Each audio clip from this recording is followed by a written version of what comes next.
यह तो हम सभी जानते हैं कि ब्रह्मास्त्र को हिंदू धर्म शास्त्रों में सबसे विनाशकारी अस्त्र कहा जाता है। यह इतना शक्तिशाली होता है कि इसके चलने मात्र से ही पृथ्वी और तमाम ग्रहों पर भूकंप आ जाता है। ब्रह्मास्त्र की बात करें तो इसका उपयोग हमें रामायण और महाभारत में मिलता है। इस शस्त्र को ब्रह्मा जी ने बनाया था और इसके बारे में कहा जाता है कि यह शस्त्र खुद ही अपनी ऊर्जा प्रकट करता और उस ऊर्जा से विनाश करता। शास्त्रों की बात करें तो ब्रह्मास्त्र से भी ज्यादा घातक, विनाशकारी और शक्तिशाली 3 अस्त्र हैं जो केवल एक बार ही प्रयोग में आते हैं। इन अस्त्रों को जो भी प्रयोग करता है वह केवल एक बार ही प्रयोग कर सकता है। रामायण और महाभारत में 1000 से भी ज्यादा शस्त्र उपयोग किए गए थे और यही सभी शस्त्र अपने आप में ही बेहद विनाशकारी और घातक है। ब्रह्मा शीर्ष अस्त्र ग्रंथों की माने तो ब्रह्मास्त्र को ब्रह्मा जी के एक मुख को प्रदर्शित करता है।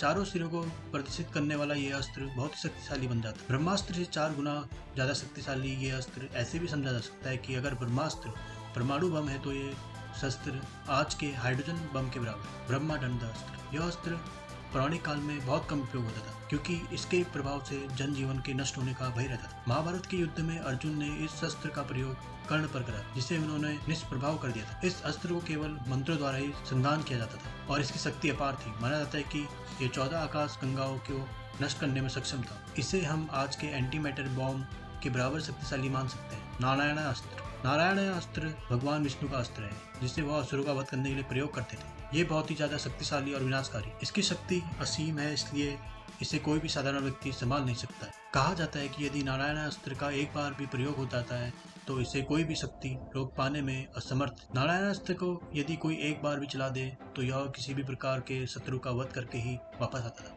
महाभारत में द्रोणाचार्य के वध का समाचार अश्वत्थामा को मिलता है तो वह प्रतिशोध में इस अस्त्र को पांडवों के ऊपर चला। इसे रोकना असंभव था, इसलिए तब भगवान कृष्ण ने इसे शांत करने के लिए सभी को अपने अस्त्र और शस्त्रों को रखने के लिए कहा और इस अस्त्र के प्रति समर्पण होने का निर्देश दिया। इस अस्त्र को केवल समर्पण भाव के द्वारा ही रोका जा सकता है।